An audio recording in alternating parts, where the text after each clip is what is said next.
Hello and welcome. In this session, it'll be two sessions actually, but in these sessions, we're going to be talking about befriending imams. Yes, that is an unusual subject. Not so many people speak about that, but I've learned the real benefit of befriending imams. So, what we're going to cover is why should we befriend imams? What are the benefits? Secondly, very important, who is able to do it? Is it just something that men can do? And if so, is it only specialist men? And we'll see it's not that simple. There are many, many opportunities. And then, of course, we'll talk about how to initiate, how to sustain, how to make it really work. Before we can get onto those things, we need to take a few minutes to talk about what. What is an imam? What do we mean by an imam? So, an imam at one level can be whoever is leading the prayer on any particular occasion. That would be an informal imam. So, a group of Muslims are traveling on a bus, comes to prayer time, they all get out the bus and pray. Whoever leads is an imam. So, we're not talking about that person who just happens to be leading the prayer one day. We're talking about people who have a position. They are recognized in their mosque, in their community, as regular leaders of prayers. They're usually the most or one of the most trained in Islam. So whether we're talking about a village where they've been trained by the previous imam, whether we're talking about a city, maybe where they've trained to quite a high level and maybe gone to another country to study, whatever the situation, that's an imam. They may be paid by the mosque, they may be partially self-supporting, different arrangements, but a recognized person in a mosque setting. So that's the what. And we need to talk about two kinds of imam and two kinds of context. Let's talk about the context first. So a Muslim majority context, basically a Muslim country, the imam is a person with a particular status, and there's likely to be a lot of imams around, whereas the Christians, are going to be in the minority. And then in a Muslim minority context, such as we have here in the UK and in many countries around the world, where the Muslims are a minority and very aware of being a minority, and somebody has the responsibility of being their imam, in which case the imams are few and the Christians are many. Those are very different contexts. And my personal story is I learned the benefits and the opportunities of befriending imams in a Muslim majority context, in a situation where basically everybody was Muslim, and I got to know a particular imam. Yeah, there's a whole story there. And then later, when I came back to the UK, I found the joy of getting to know imams in their mosques. Some of them were trained overseas, some of them were trained in Britain. And one of the key things, actually, I shall come back to this later, is enjoying. It's not a matter of having a formal contact, but being friends, enjoying being with the imam, cultivating a relationship. Before we go on, we do need to talk about, I talked about two categories, two types of imam. This is a very crude generalization, but I think a useful one. Many imams are appointed and others are unappointed or self-appointed. There's an important difference. So appointed imams, they have been chosen by, at the very least, a committee. Quite possibly, they've become imams because their family has decided they should be. So at quite a young age, they've been sent off for training. They didn't have much say in the matter. They have dutifully gone through 10, 15, maybe more years of training. And now they're appointed as an imam. They don't have a strong sense of calling. They didn't get into it because they're so zealous. They were put into it because they were seen as able and maybe to bring honor to the family, to have a son who's an imam. And a lot of the imams we will meet are actually appointed imams. They're doing a job, they've applied for a job, they've got that job. It's not that they're necessarily on fire for Islam at all. They're trained, but they're doing the job because they've been put into that situation. Their personal opinions may go in different directions. and they may be several years into it and be wondering what on earth they're doing. Don't assume an imam is a firebrand. And then there are the unappointed or self-appointed imams. These people do have a sense of calling. These people are much more likely to be passionate and fiery about what they're doing. And that doesn't mean that there's nothing we can do or we can't befriend them. That depends. There are still options. It's not that all imams will welcome friendship, but many would. And wouldn't it be wonderful if every imam had a Christian friend? Yeah, maybe that's a lot to hope for in Muslim majority contexts. There are many contexts where that's a realistic possibility. So let's turn to the question of why. Why should we befriend imams? And I'm going to start with a quotation from the Fruitful Practices document. I don't know how widely circulated this is now. Some training courses use it as a basis for their material. The publication I've got was put out by the William Carey Publishers some years ago. Fruitful workers build positive relationships with local leaders. By sensitively and carefully relating to local authorities, including non-Christian religious figures, workers gain respect and good standing in their host community. Those who are intentional about choosing their relationships with local leaders are more likely to be fruitful. So that's based on observation of what works. It's not a theory, it's based on observations of different workers. So I'm going to talk about four general areas of why it is good to be able to befriend imams. First of all, imams are obviously gatekeepers. They can open situations and close situations. I'll just give one example. In a town in Chad that I visited but never lived in, there was a missionary team there for quite a long time, and they always found people were polite and friendly up to a point, but it was quite difficult to draw them into reading scripture, talking about the gospel. There wasn't hostility, there was just restraint. And then one year, a young man who had traveled away from the town and studied and trained to be an imam came back and took the post of junior imam for the town. And just before Ramadan, he made a public announcement that during Ramadan, he wanted all the Muslims to read the Bible. And suddenly, in this town where people politely refused, everybody was asking for Bibles, and they were sitting around reading Bibles. Suddenly, all restraint was gone, and everybody was talking. And what a change! What a blessing for the missionaries who were there. Now, that didn't come through friendship with an imam. It's an illustration of how an imam can be a gatekeeper. Number two, imams are influencers. This is slightly different. It's not that everybody listens to an imam, but what they say is important. There are other influences too, of course. But for example, you think about in our home situations where there are pastors who are good people and pastors who have never met Muslims and never been involved in ministry to Muslims will sometimes say things that are quite black and white, quite strong, quite unhelpful. Whereas a preacher or a pastor who has had Muslim friends and who's been involved in the ministry over time will speak in a different way and will enable people to engage with Muslims in a better way. And you put the boot on the other foot. What is an imam in the area you live in? What are they going to say about Christians? Is it going to be shaped by the media? Is it going to just be shaped by the people in their mosque? The fact is, imams spend nearly all their time with other Muslims because that's their job.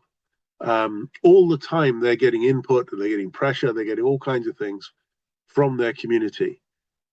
If they can get to know some Christians for themselves, they can form their own opinion and they can screen out some of the prejudices, some of the stereotypes that are in wide circulation.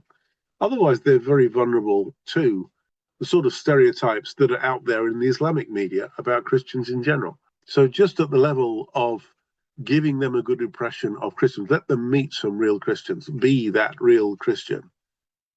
who's not afraid to talk to them, who's not afraid to answer questions, and can explain things from our point of view. Put the Muslim imam in a position where he can deal with questions and conspiracy theories and all kinds of other things that are going on in the community and speak of us in a fair light. In a situation where, in a Muslim majority situation, where there's a wave of persecution, the imam who actually knows Christians and respects them is going to behave differently to somebody who has only ever heard the official line or the strident, hysterical line of the most extreme people. So it's actually good for the wider Christian work if imams have a realistic picture about people, not just a theory, not just like a sort of cartoon version in their mind of what a missionary is. Let's think about a couple of examples. Mazhar Maluhi, who was raised as a Muslim in Syria, became a follower of Christ, and ended up living in several countries. His wife, Christine Maluhi, has written a lot of his story. Gordon Chandler has also written. And Mazhar talks about moving to Morocco, where he was earning his living as a carpet salesman. They moved into a neighborhood, and they soon learned that there was this imam living nearby who was very fundamentalist, quite extreme, very strident, almost certainly a self-appointed imam. Apparently his mosque got closed down a couple of times by the government. So he was very self-propelled. So this imam learned very quickly that Mazhar and his Australian wife were there, and he spoke out against them, and he treated them rudely, and Mazhar was very concerned for his family, had children, and considered moving to another neighborhood.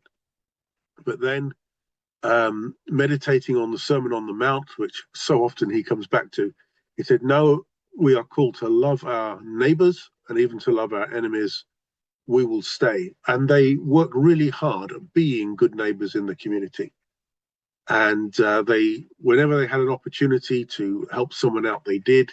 They soon got a reputation as the people to go to. If you needed to go to the hospital at 2:00 in the morning, they would be willing to take people. And the imam's opinion began to soften, and Mazhar would go and greet him.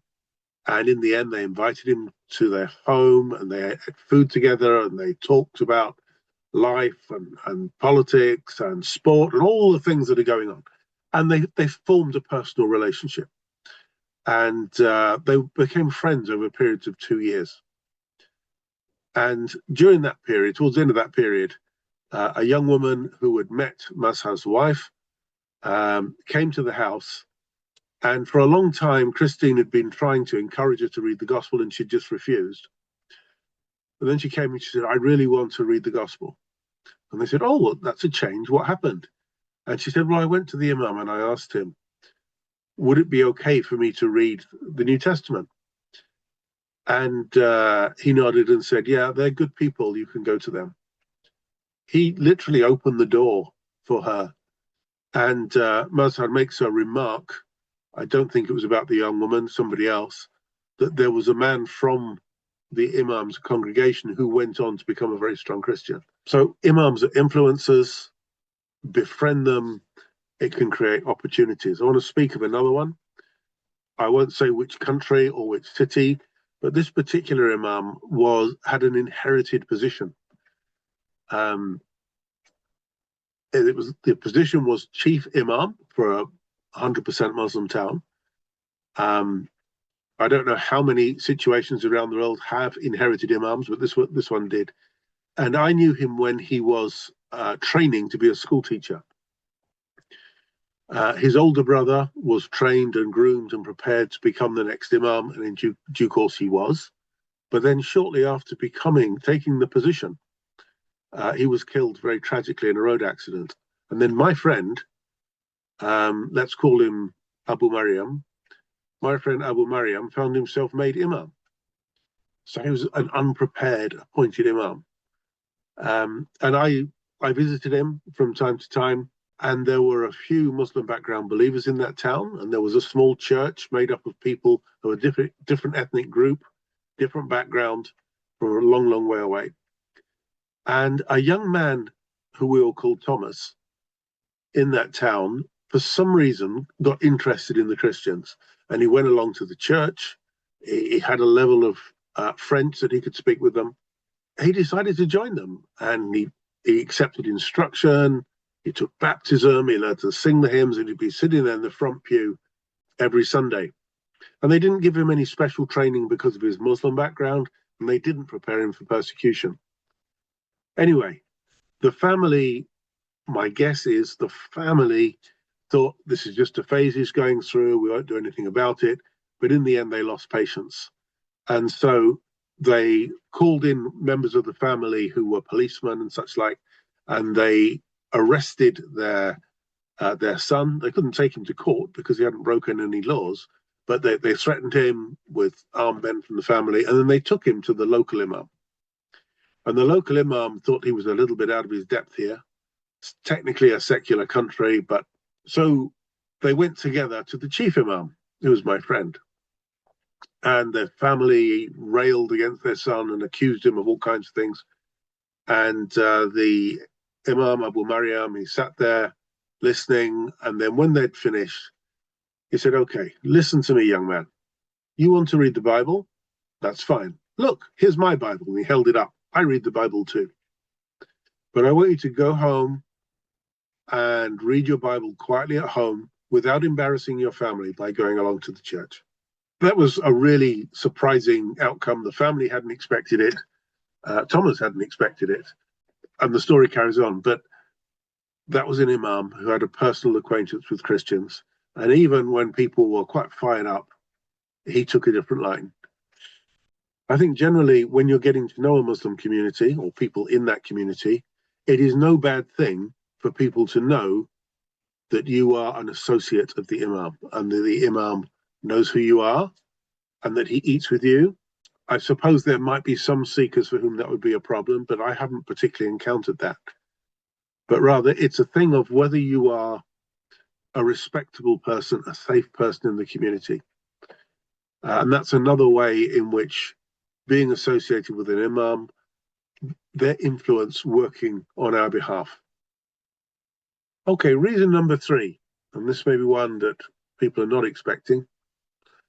Imams are very often needy people. They really are. The role of imam is changing all across the world. Imams are often quite needy people. A lot of imams didn't choose to take that role. They were put into it by family. And then they find themselves at the center of a community where everybody is expecting them to answer their questions in a hurry. And they become everybody's go-to person. So they find themselves dealing with marriage disputes. They find themselves dealing with accusations of slander, of theological arguments. People listen to things online all over the world. People listen to things online and then take that problem to their imam. And they feel besieged very often. The old system where the imam was a pillar of authority that you couldn't really speak to, that's breaking down all across the world. I knew an imam in Britain who was living next door to the mosque. He'd been brought in as a second imam to take responsibility for the younger people. And he just said it was awful living next to the mosque. You could never escape. And he had people knocking on his door at all times. Of course, being the imam, he's supposed to be there for all the prayers, even when the day is long and the day starts at 4 o'clock in the morning and the sun doesn't go down till 11. He's got to be there. And just the inability to manage time because he was everybody's property. I've spoken to other imams that have experienced the same thing. And so many wearisome, petty problems that people bring them. For people in Muslim majority countries, as well as the community that clamours around them, there'll be political pressures. Political pressures from government, political pressures from parties. And remember, if you haven't chosen to do this job, you've just accepted it, that it's something that is what you should be doing, then coping with all these things. They're not trained how to cope with it. They're not trained to be counsellors. Even in Western countries where counselling training is available, it's just not in their preparation. I was talking to some academics recently who've been doing research on imams in the UK.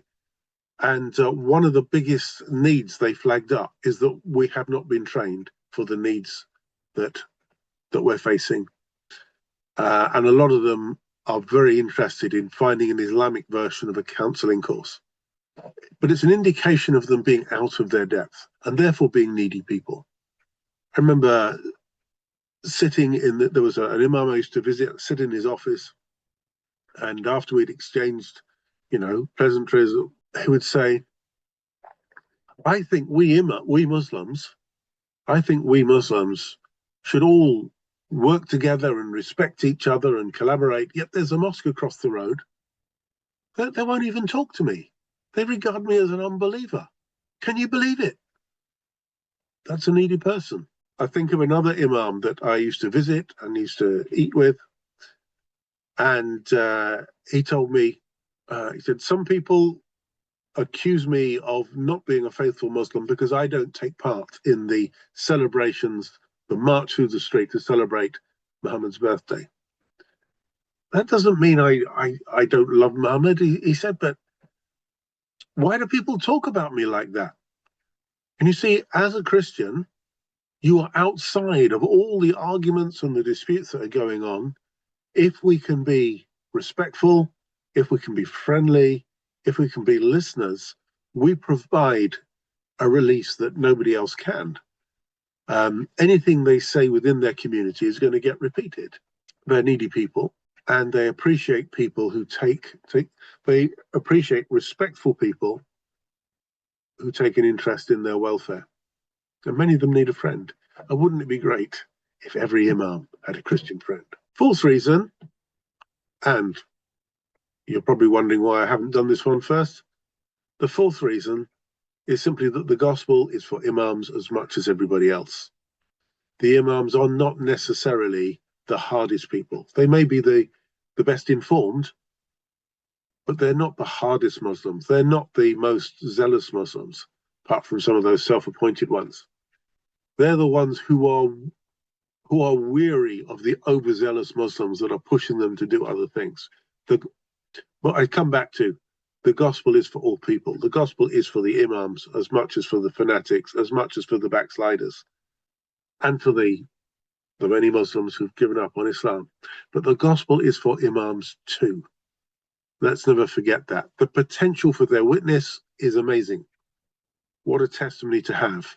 And I have met former imams. I've heard former imams speaking about their faith in Christ. And isn't that a great thing to have, great for the kingdom? It's not that every imam who comes to Christ will immediately stand up in his mosque and preach from there, and that may not be the wisest way forward. They may well need to get really established before they become known. But nevertheless, there's a tremendous potential for the kingdom of God for such people. And not only that, but the imam who is genuinely interested in the gospel can play a role for the kingdom while they're still in their position as imam. There was an imam that I knew overseas who I visited from time to time. And he was very, very drawn to Christ. Exactly where he stood before God, I don't know. But he was very drawn to Christ. He loved the gospel. And I used to give him Christian books. I would find him something he hadn't. He built up quite a Christian library. I would take him something that I knew he hadn't read, that I thought he would appreciate. He was always very, very appreciative of what I took him. And then eventually I was convicted. I thought, well, why am I only taking him one book? There was a time when a book came out. Actually, it was produced by Mazhar Maluhi and his people. It was a special edition of the Gospel of Luke called The True Meaning of the Holy Injil. And it was translated in a way that really spoke to me. This was a translation in Arabic, I should say. It's an Arabic edition of Luke's Gospel with notes and supports. And it was also packaged like a Muslim holy book, with all the sort of beautiful binding and large print and all this. It was really made in such a way that a religious Muslim could relate to it. It's a little bit controversial as a book, but anyway, I got several copies. I can't remember how many now. It may have been 5, it may have been 10. Anyway, I took them out to him and I said, look, I'm bringing you this book. I don't know if you are aware of anybody else who one day might appreciate a copy, but I thought I'd let you have more than one. And he thanked me very much and all the rest of it and admired the book. And then I went away. I wasn't living in that town, I was only visiting. A few weeks later, I heard a story. One of my associates, he went to visit the imam and found him sitting with another imam from the same town. And so the one who'd received the books greeted my colleague and said to the imam, oh, this is my friend from the mission. And the other imam's face lit up and he said, oh, is this the one who brought the beautiful books? So already he had been sharing them out, not secretly. The other imam knew there were multiple copies. What a place to be, where you've got the imam distributing testimonies to Christ amongst the community with the backing of the imam, with the authority, as it were, of his position in the town, encouraging other Muslim leaders to read and understand the gospel. A tremendous thing. So in part 2, we'll talk about who can do this, and very importantly, about how we go about it, how we start, how we keep it going, how we make it work.